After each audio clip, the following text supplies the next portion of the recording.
Hello, hello, hello. I am Andrea Daniel, and welcome to another Saturday Night Poets Table of Verse.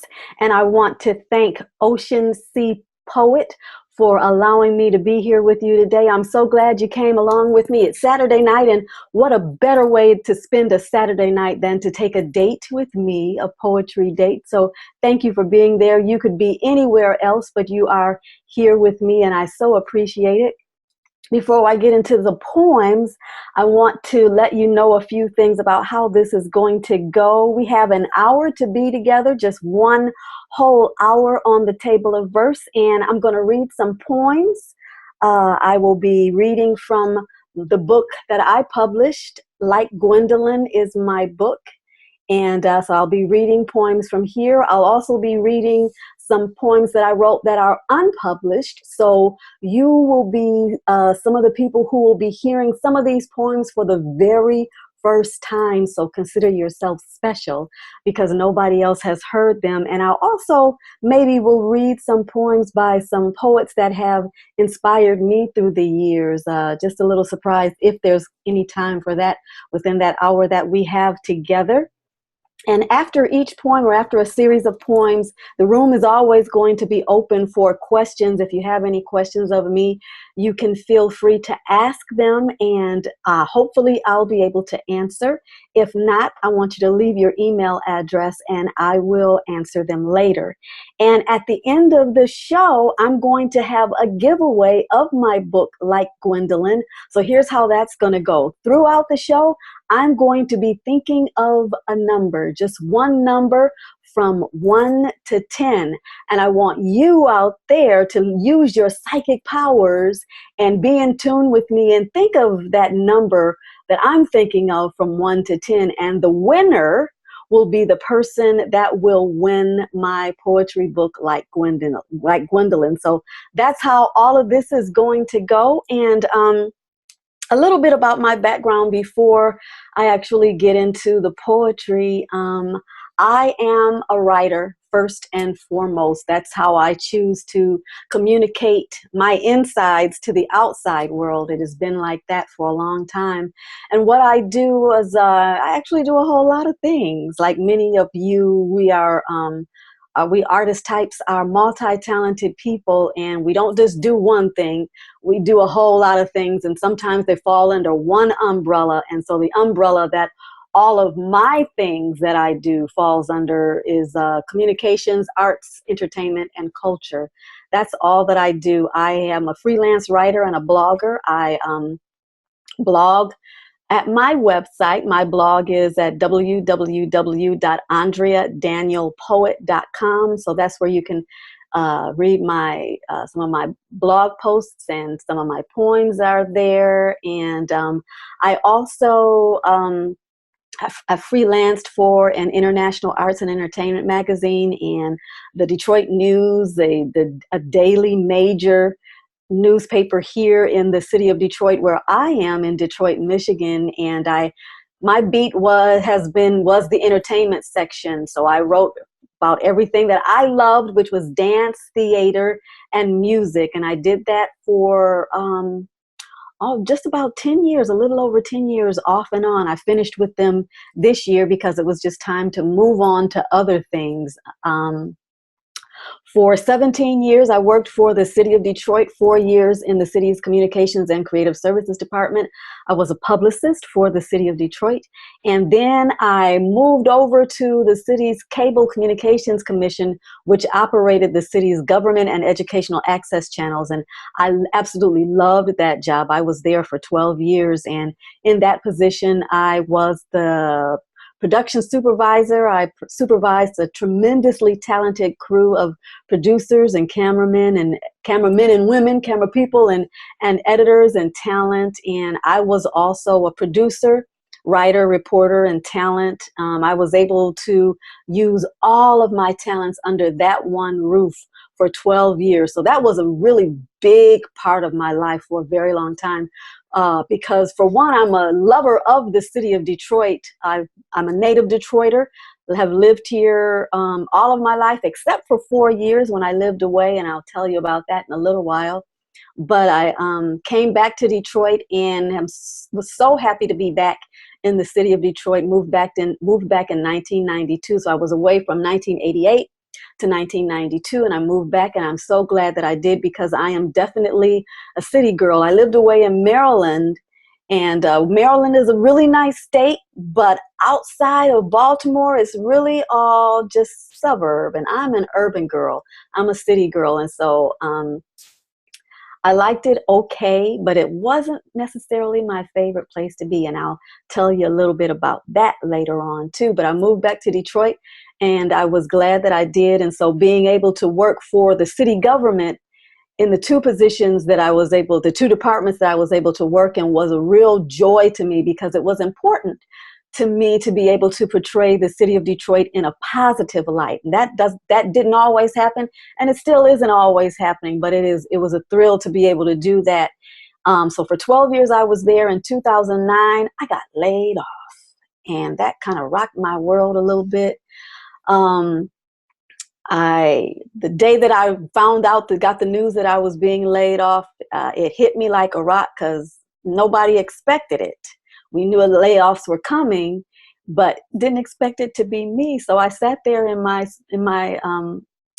director's office, and I found myself breaking out in tears. Now, there is no crying on the job, and so I excused myself, and I decided that I needed to leave work for the day. But I was coming back the next day, because they gave me 2 weeks to finish out and clean some stuff up.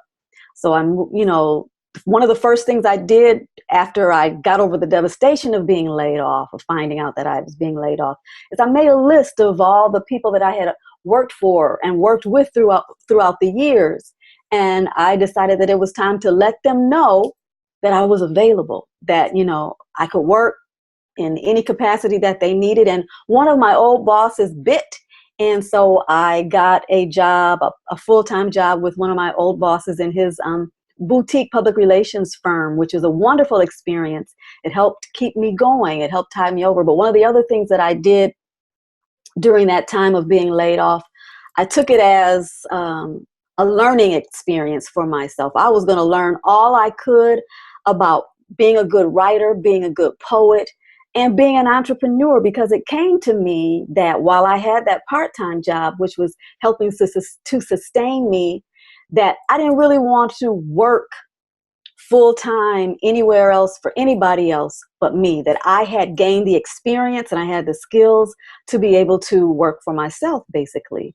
So I started my own creative communications company called And Communications, and that's AND, which is basically the initials of my full name, Andrea Naomi Daniel. And I really enjoyed that, doing that work. And like I said, it was a learning experience, and it was a jumping off point for me, because one of the things that happens when you're laid off from a job that you love and didn't expect it, it messes with your self-identity. And so I found myself having to reinvent myself after being laid off. And so starting my own company, And Communications, was one of the ways that I used to reinvent myself, reinvent the woman that I am, and being able to use all of my skills in my own job. And so one of the things that I did, the low-hanging fruit in that position, in my job, my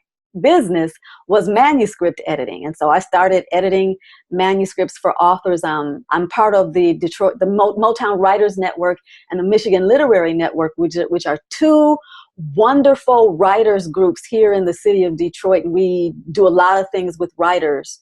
And so I'm constantly coming in contact with writers, people who are writing books or want to write books.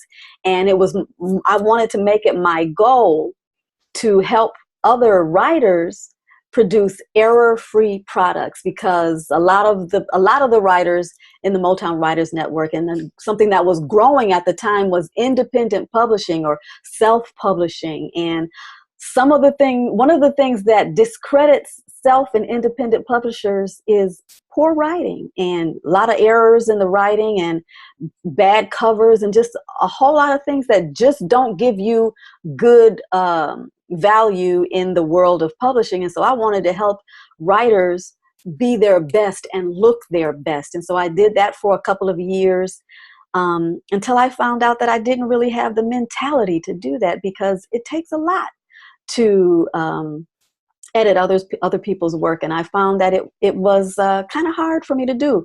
So I X'd that out of my services, and so the company and communications really covers writing, that's public relations, bio writing, marketing, video production, and voiceover work. So I did all of that. And so I X'd out the manuscript editing portion of what I did, and tackled other things.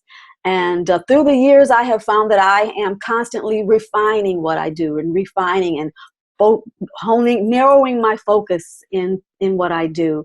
And so today, my business is still and communications, and it is just focusing on writing and voiceover work, because I'm a voiceover artist and I love what I do.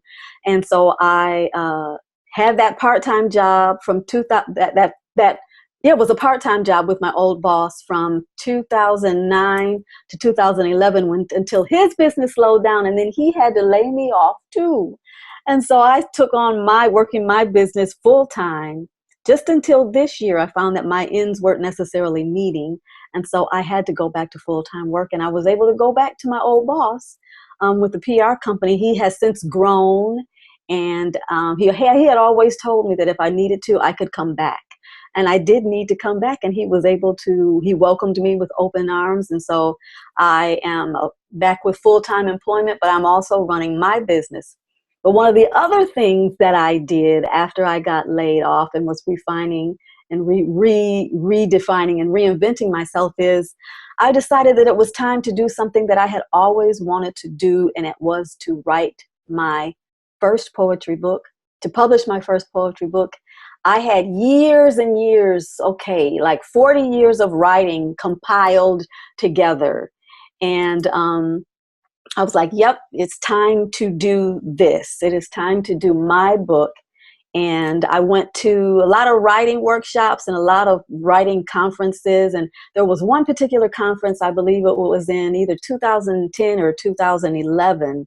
But I went to a conference, and a lot of good things were sparked in my mind. And I can't remember what it was. Someone was talking about if there's something that you want to do with your writing, make it visual. And so take a index card and write it up on the wall. So it came to me all these years that I had been wanting to publish my book. I had been writing all my life, but I through several years, titles came to me, and titles came. It's like, no, that's not right. That's not right either. That's not right either. But while I was in that particular workshop, the title of my book came to me, and it was Like Gwendolyn. And it was in honor of the late poet, the wonderful Gwendolyn Brooks. And I'll get into my affinity for her a little bit later. But so I took that and wrote Like Gwendolyn on an index card and put it on the bulletin board in my kitchen behind my sink, so that every time I went to the sink, and you know how many times you go to the sink in the kitchen, I would always see the proposed title of my book. And so that is how this book came to be, Like Gwendolyn. And because I wanted to be like Gwendolyn Brooks. She was one of the first female poets, African-American poets, that I ever learned about in my household. And I loved her writing so much. I wanted to be like her. And so when it came time to do my book, I named it Like Gwendolyn. And it was published in 2011. Along with one of my friends, we started a publishing company so that I could independently publish my book, and we called it Dakota Avenue West Publishing. And we published one other book, one of our other friends at the time. We published her book first, and then my book came second. And that was a wonderful, wonderful experience. But let me tell you what happened to me during that time of getting my pages together and pulling from all the different sources that I had my poems scattered over throughout the years. I was getting everything together, had the book, had the title, the cover together. My best friend is a graphic designer. And so she designed the cover of the book. The picture is actually me when I was 10 years old. And the fuzzed out, this is what people call it, the fuzzed out picture is actually the poet, Gwendolyn Brooks, whom I had the opportunity to meet when I was 10 years old. And so I was getting all of that together, and it was coming together. And I found myself self-sabotaging. I was like, feeling doubt about my writing, feeling doubt about doing this project that I had wanted to do for so long. Was it going to be liked? Were people going to like it? Was it going to be good? Do I know what I'm doing? All of this was coming at me, and it was not coming out. It was not coming from anywhere outside of me. It was just coming from me.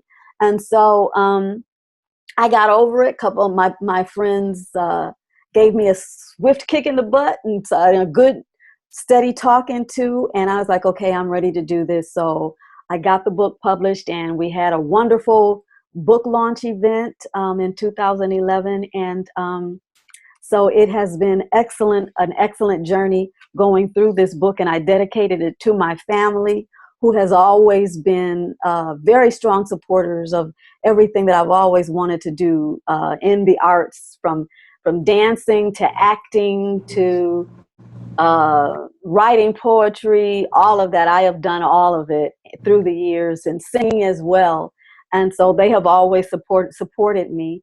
And so this book was dedicated to my family, my father, the late Walter Irving Dean Jr., my mother, Marie Burns Dean, my late brother, Arlen Dean, and my sister, Sharon Moorhead, and my son, Jay Daniel. And I said, your creativity lives in me, because I too come from a very creative family. And so I'm going to, the book is divided into 4 sections. There is life, death, and stuff in between, love and such, abused tales, and love for Jay. And I'm just going to go through it. The first poem that I'm going to read for you is called A Poem Loved Me and Talked Me Out of Suicide. Met this poem who set forth my sorrow and flung my smile at the pain. Crooked old pain, disfiguring my joy, had sat me on a shelf scattered with dust and shreds of hurt, mine and anybody else's. Poem found me too down in my blues to sing to myself, if for no other reason than to hear my own voice. So poem caressed me up from the blues, told me to be a flower, a star, an African queen, royal blue satin sheets on a bed fit for a honeymoon, wink at the sun and act as free as the sky, be a poem and make myself happy.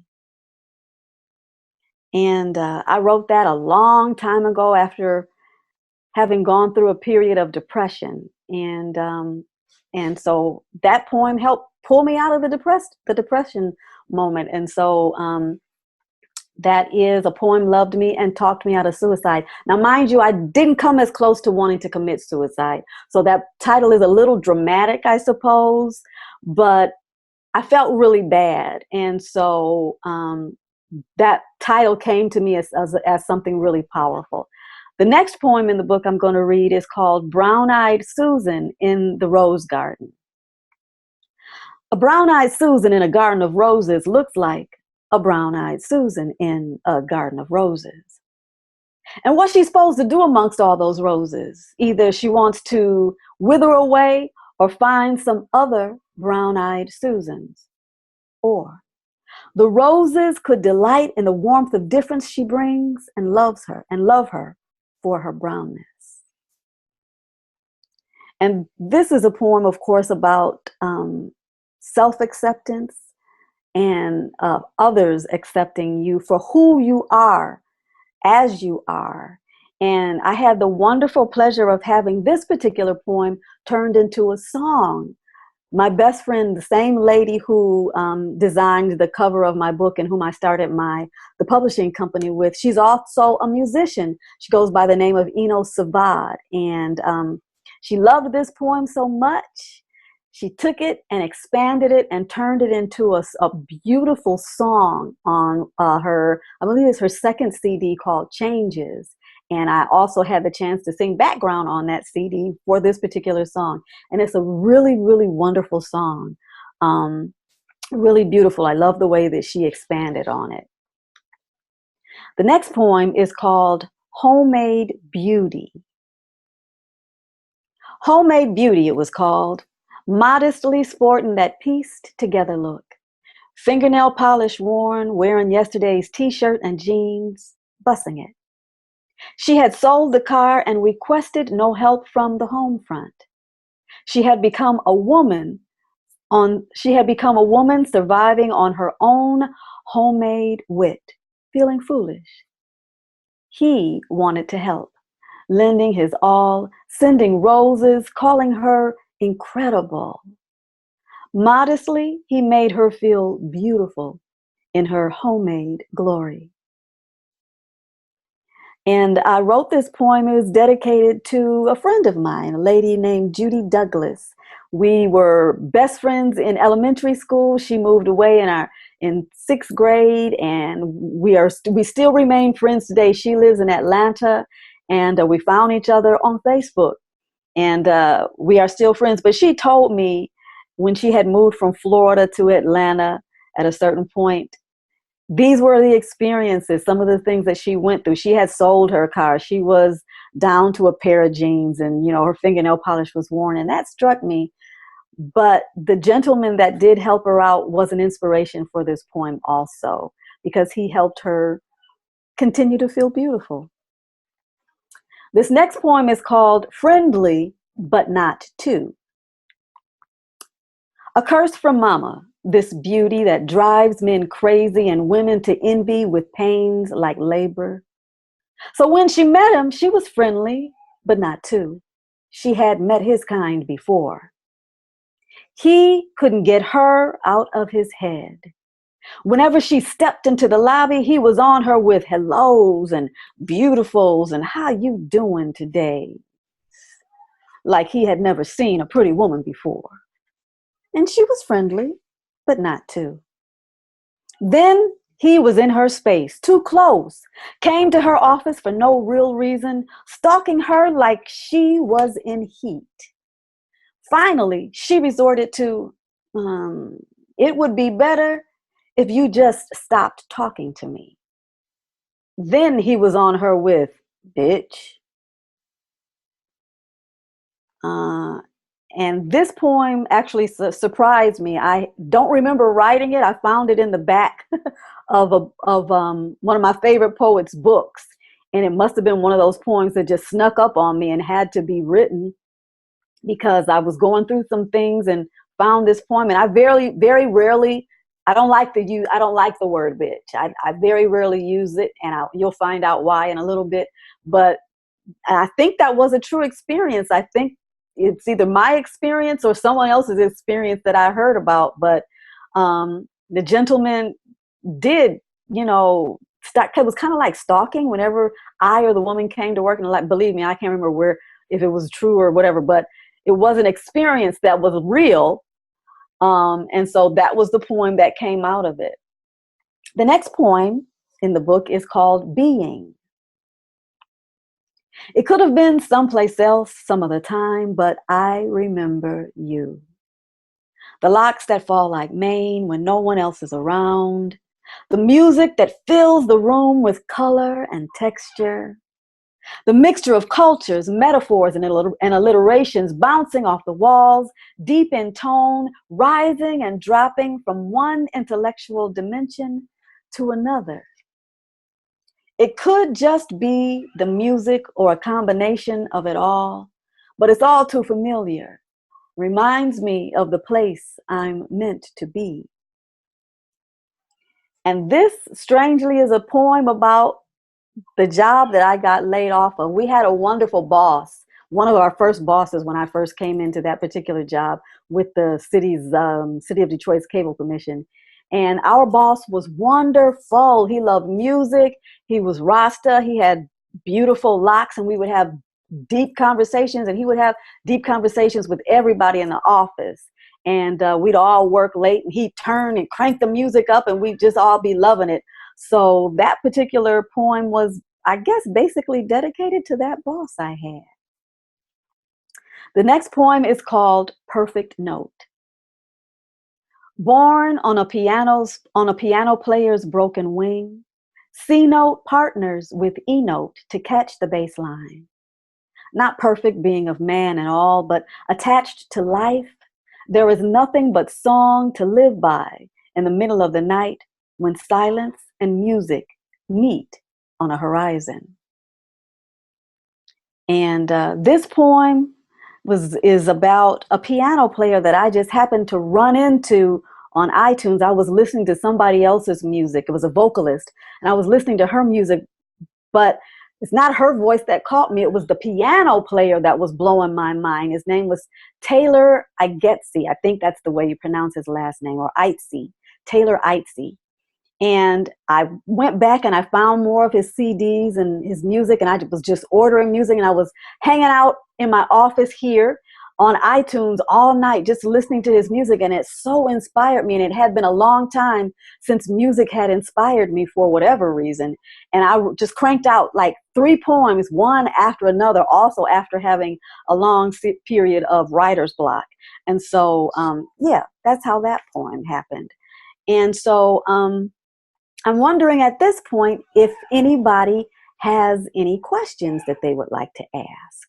So the room is open for questions. If there is a message board that you can write on, feel free to type in your questions and I will see them and I will try to answer your questions. And so until any questions come up, I guess I'll just keep going until the questions come up, but feel free to just type them in and I'll get to them. I hope you can't hear my dog. I have a little dog. I locked her away. I locked my little dog away and I forgot to close my office door, but she's way in the other room. So I don't know if you can hear her because she's whining and it makes me feel like a bad mommy, but I have to keep her away. So if you can hear it, that's what it is. She's not being harmed or anything. She's just upset and mad with me because I locked her away in her crate. But the next poem I'm going to read for you is called Penny for Your Thoughts. I don't have any change today, but I'd pay for your thoughts. Deep and rushing like a waterfall, bubbling over stone and breaking wide. They are worthy of the treasure that contains them, your thoughts. But I don't have any change today, so can I pay later and take possession now? And I wrote that poem. I had a friend, and she knew that I'm a thinker. That's one of the reasons why I am a poet. What happened to me of becoming a poet, because I'm always in thought. I'm always thinking, and so sometimes I'm really quiet because I'm always inside my head. There's always something going on inside my head. So this good friend, she would always go, "Okay, penny for your thoughts," and so she'd push a penny across the table, and then I'd have to spill the beans on whatever was going on in my head. So penny for your thoughts came out of that. I'm good. We're at the half hour mark. It's 8:30, and again, this is another Saturday Night Poets Table of Verse. And I am again Andrea Daniel, and I want to thank you. I see there are 11 people on the chat. I see one person up there. I see a lady with some pretty hair. She's got glasses. She's smiling. Hi, I don't know who you are, but hi. I'm so glad you're here with me. I appreciate you being here. And again, I'm reading from my book, Like Gwendolyn. And so if anybody was not here at the very beginning, I'm going to be giving this book away at the end of the show tonight. So it's going like all throughout the show. I'm thinking of a number. I have a favorite number all my life, and I'm thinking of a number. And so I want you to use your psychic powers and tune in to me and be with me and think of the number that I'm thinking of. And anybody who gets that number right will win my book, Like Gwendolyn. And so I'm going to keep going. This next poem is called In Celebration of Our Blackness. In commemoration of January 20th, 1986, the day Dr. Martin Luther King Jr.'s birthday was first celebrated as a national holiday. We come to you in glorious black browns, the basic hues of our beauty. Our story translated from negritude, we've come a long way to be denied this celebration. You've seen it on our faces. The color of strength is what some only labor for. We were born of it and labored because of it and have come too far to be denied this celebration. You've seen it in our hair.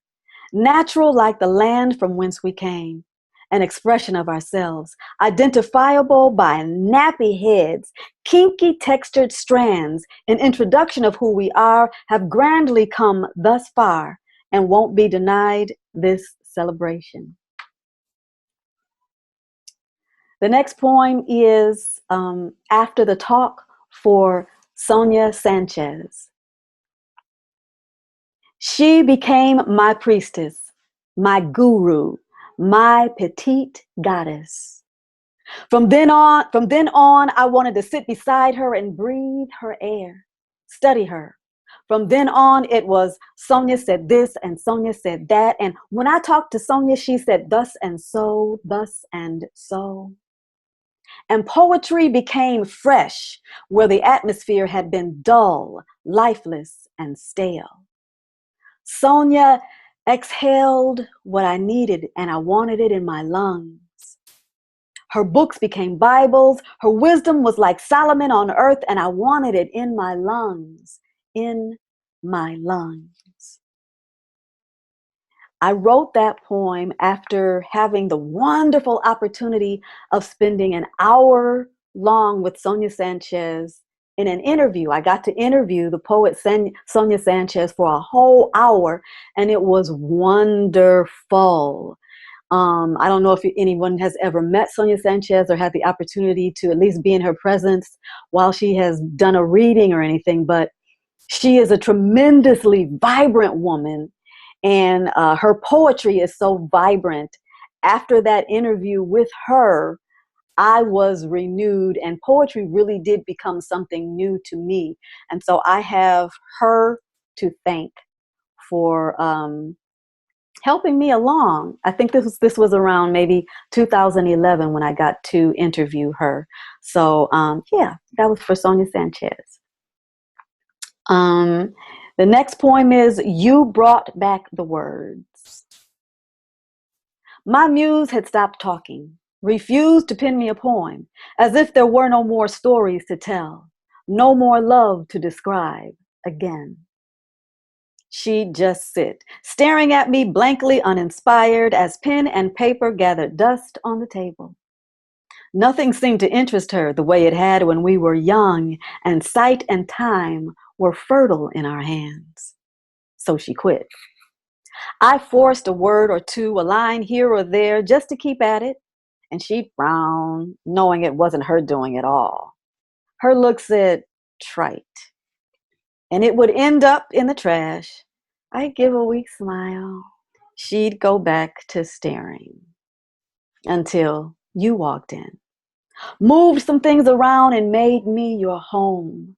Then the words came tumbling out from places inside me, nooks and crannies seemingly too tight to squeeze through, from corners I had no idea existed, from stairwells and floors long closed off to the public, from closets I thought were sealed forever. It had been so long since a worthy conversation had come from nowhere. I just knew she was done with me. And before I knew it, she was there, my muse, snuggled beside me in our favorite chair, tablet in hand, taking notes and smiling. And you know how somebody can sometimes walk into your life and just change up everything for you. So that's what this poem is about. It had been a long time since I had been interested in anybody, and maybe at that point it had been a long time since it seemed anybody had been interested in me. And I met this one particular gentleman, and yeah, he came and took me out of another period of writer's block, and that's what that poem is about. Let's see here. The next poem is called Waiting. At 7 a.m. precisely, she rises, notices his absence, believes he has left early, taking care not to waking her. But he has not. Deftly, she makes her way down the hall to the kitchen table, removes his coffee mug that he did not place there. Afternoons, she sits in her chair, expecting his 2 o'clock call that no longer comes. At day's end, weary, she returns to bed, pulls the cover down on his side, a welcome for his rest. She falls asleep, waiting for his return, but he will not. She forgets he has died. And that particular poem was actually a vision I had sitting in an apartment. I think it was an apartment I had after college. So this must have been around 1985 or 1986 or so. And I was just sitting there, maybe watching TV, but I had the vision of this elder lady just coming down the hall, and the poem just wrote itself in my head, and I wrote it down, and I kept it all those years, and I was able to publish it in my book. So I am happy that that happened. Next poem is Memory. Weekend mornings brought pancakes, bacon, and jazz. Spain, Take Five, Bolero slipped in, Wave, lured me from sleep down to the feast that Daddy made. First, pausing on the steps to listen as Daddy whistled to music rising from the living room. Second, spinning into the kitchen to dance on Daddy's toes. Finally, flopping down all laughter and smiles into my favorite seat at the table, waiting for everybody else to find their way down to devour Daddy's perfect morning weekend meal. And that poem is a true story. It's a true memory. That's how it was in my house. My parents had an arrangement. My mother cooked dinner all throughout the week, on breakfast and all of that throughout the week, but the weekends belonged to my father. And he didn't have a really big repertoire of things to cook. There was dinner of tuna casserole or pigs in the blanket or Chinese food from a can of Chinese food? I can't remember the brand, but from a can. And but the mornings he always made pancakes or French toast, and it was always really fun. And so that was an exact memory. My dad passed away in 2003. He was 81 when he passed away, and he was a wonderful man. And the next poem is called Memorial for Dad. The service was over. We gathered for food and comfort. My mind playing tricks on me saw you there among the relatives and friends. Your smiling, content face, navigating around the room in quiet observance, like always, had you actually been there. And that is how it was on the day of his memorial. It was like I could still see my father in the room with all of his relatives. And so that was him. So that was the first from a few poems from the first section of the book. The next section of the book is called Love and Such, and it's my impression of love in all its various forms. Love how you want it to be, love how it is, unrequited love, all of that. So the first poem in this section is called Possessions. My heart is the one possession I hold on to the tightest. Since I treasure it so, if it is to be of any use to me, I now give it to you. And that poem just is what it is. I don't know where it came from or why. It just is. And again, if you hear my dog in the background, she is not being harmed. You do hear her. I can see you nodding. Yeah, she's not being harmed. She's just upset. And I forgot to close my office door. So thank you for understanding. This next poem is called Care. When you were sick and couldn't care for yourself, I came in and cared for you, and cared for you, and cared for you. I ended my workday to sit with you in silence in a room engulfed by the setting sun, and you slept. Maternal instincts flowed like 100 rivers, warming my hands, smoothing them to tenderness, testing for fever with a touch weightless as a kiss. And you retched. The urgency within me to have you well leaped forward, landing at the nearest drugstore, picking and choosing the best known remedies for your condition. Burners, Tylenol, Pepto-Bismol, orange juice, and Oreos for me would surely bring some relief. I presented these to you with a nonchalance that cracked. The moment you looked up at me with supreme appreciation, brimming over superior weakness. I could no longer care for you. Adoration overwhelmed my senses and made me dizzy. I wrote that poem in college. A friend of mine just simply had the flu. He was sick and he was holed up in his room for a day or so. And I just went over there to keep him company. And I actually had a big crush on this particular friend. And so he was really special to me. And that was the poem that came out of it. The next poem is called One in a Million. With whipcord wounds, beaded, bloody, and stuck to his shirt, he hugged his wife. The baby wanted to ride on his back and did. He did not wince. She knew nothing of his pain, only that daddy was home and she loved him. It takes passion to withstand a beating, and just as much passion to cleanse the wounds. So each time he came home with the beating on his back, his wife wiped away the blood, singing love songs into his ear. Their tears mingled underfoot, and at most, there was love. And that poem was inspired by a picture I had seen. It was a picture that was used for one of the pictures of the Million Man March. And it was of an African, I'm assuming it was an African, but he had a whip marks on his back, just horrible, horrible whip marks on his back. And it made me think about, the lives of the slaves and the families that were enslaved, because there were enslaved families, and how they loved and how the love was manifested between couples and families. And so that was the poem that came out of that, called One in a Million. The next poem is called Blue Beauty. Skin glistens like glazed ebony, so dark and smooth, so black, she's blue. A glance captures you where you stand. A smile and creation is reborn. She speaks and sunrise climbs your soul.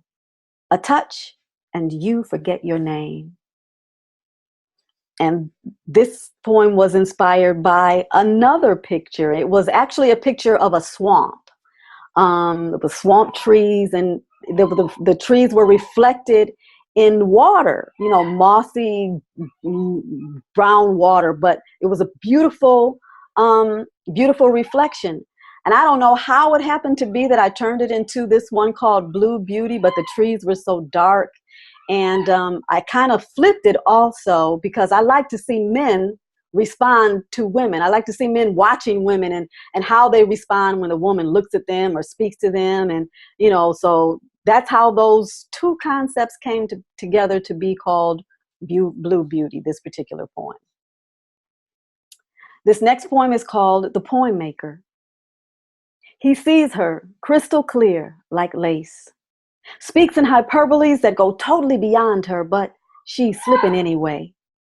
He tells her she is an epic, an ode, a simple poem that makes him cry. And it's all beyond her, but she's slipping anyway, because he knows how she feels about herself and loves her in spite of her doubts. And that poem was inspired by a friend of mine who is actually a wonderful, wonderful poet. And so let's see. The next poem is called Welcomed Interruption. I want him to interrupt the silence in my life with his breathing, with the in and out sound of air flowing through his lungs, the rising and falling of his chest as that air passes from his body to mine. I want the interruption of his call, unexpected, at noon, not saying much, but there, forging through the unsaid, testing the unknown. The interruption of his hesitant request to spend time, to linger longer than the rule book says, to listen as he pieces together his life in fragments as I unveil mine. I want the interruption of him making me feel wanted. And this poem was inspired by that moment when you're just getting into a relationship and you don't know that it's a relationship. You don't know what it is, and you're just getting to know each other. And, you're being a little bit timid and you're like, I want to call, or, I don't want to bother, but, please interrupt. That was where that came from. I want you to interrupt the silence because I like you, actually. So that's where that came from.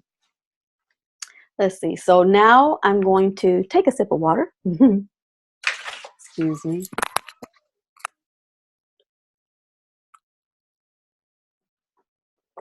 And I would actually like to close my door so you don't hear my dog anymore. But then that will take me away from the screen. And so I don't want to do that because I'm trying to stay professional. So we're going to go with it. And thank you very much.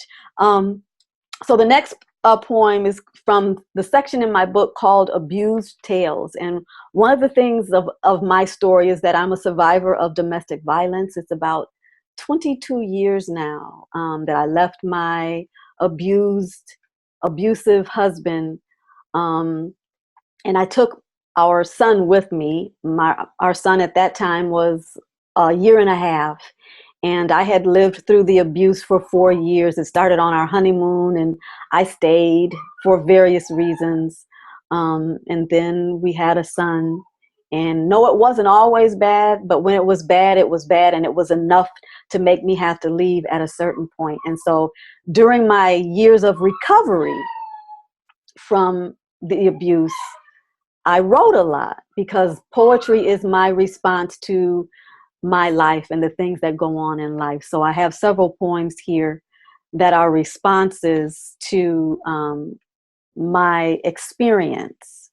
And the first one, though, comes from a picture that I saw during a writers group, another poetry group that I was in a long time ago, and it's called Plottin'.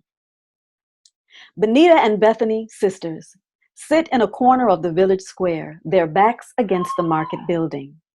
Once a week they come, wearing their Plottin hats. Benita wears the chocolate brown straw hat shaped like clay on a potter's wheel. 2 tattered chicken feathers pointing downward, her only attempt at style. Bethany's always in the big brim eggshell straw hat with a leopard print scarf borrowed from Mama years ago. She rarely looks up. She talks the most. As she starts in on her 5th straw purse this month, looking down to follow needle through straw, no one can read her lips. Benita, head down, brim not as big as Bethany's is the watch. Nearly done with her 7th purse since the plotting began, she eases potential suspicions of passers-by with a glance up now and again. Responds to Bethany's questions about the latest thing with a warm, closed-mouthed smile, an act Bethany has not mastered. Bethany's skill is in the security in the tilt of her hat as she looks down to follow needle through straw. No one can read her lips, plotting, to leave men who beat them on days that aren't plotting days. The next poem is called You Asked. No one ever asked. They just took the standard view, then closed themselves off. But you asked me to paint a picture of my fear, to give it shape and color and dimension, to make the beating real, tell how it felt when the blows landed, leaving skin and muscle purple and tender for days.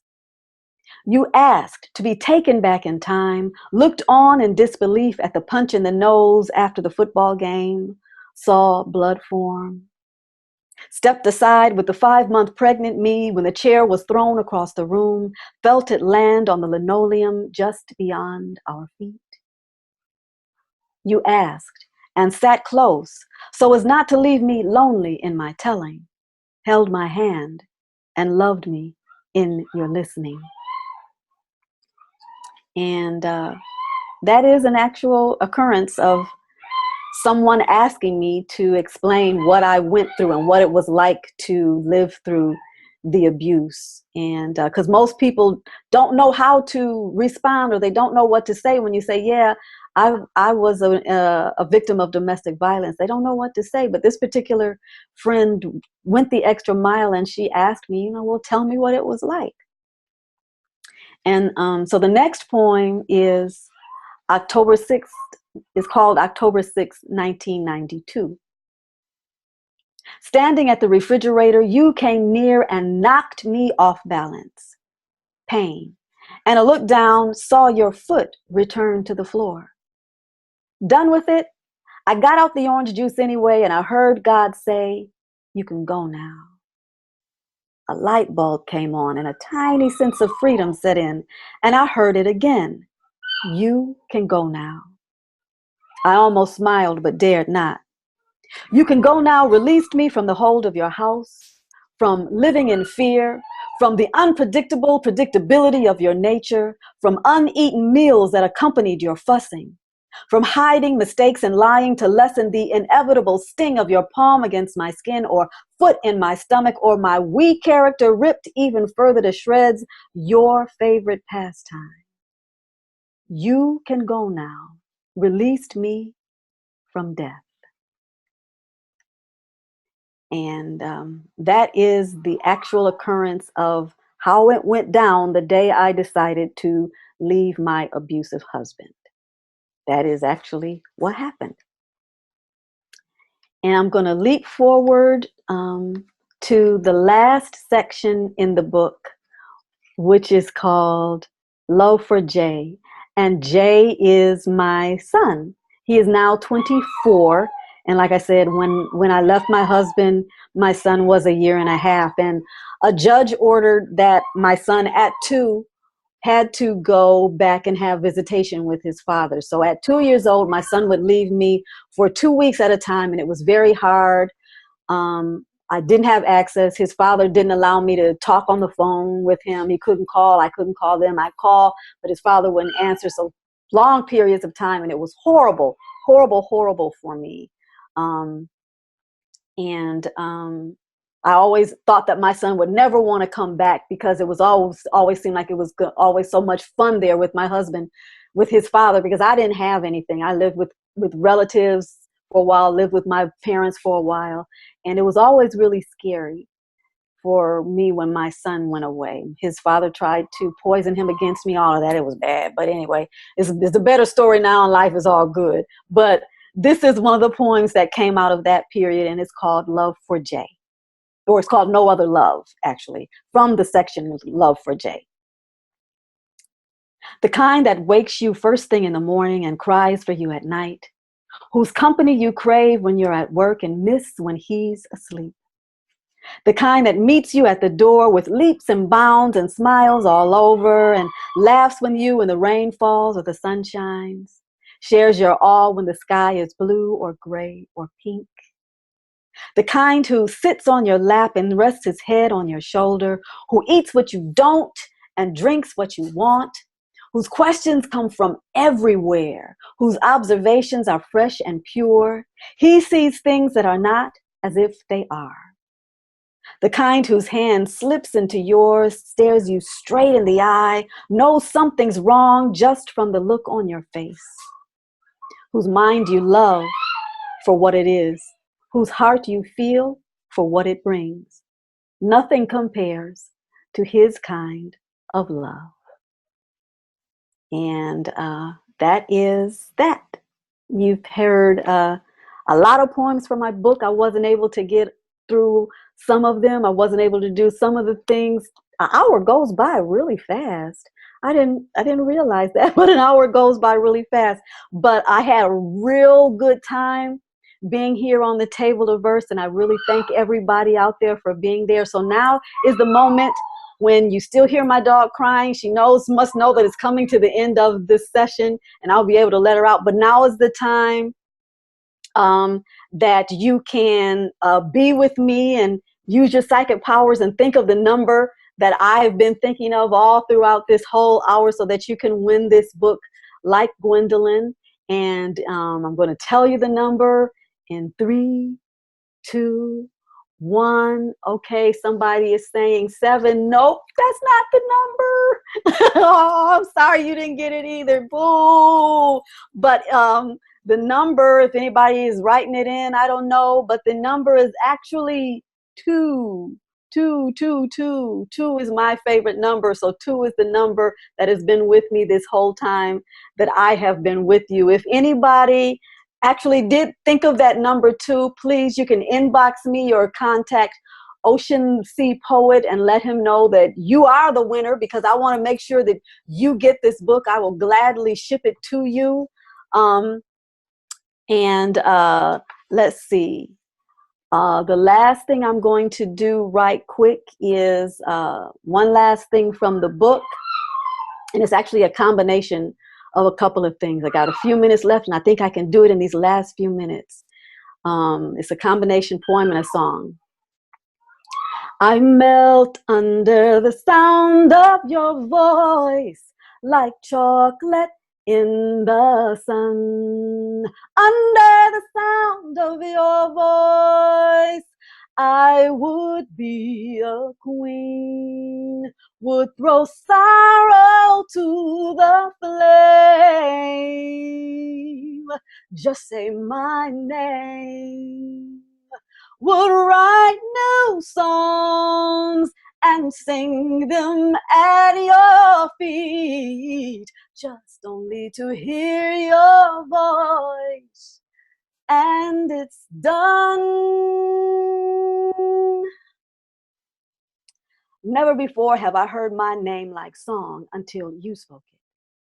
Was the most enchanting lyric ever released to the air. No longer the name my mother gave. Dipped in your resonance, I felt like stardust on a pedestal for display. And I wanted to capture it in stained glass and hold on to it, because you were only around for one day, it seemed, only to say my name and make it more beautiful than anyone ever had.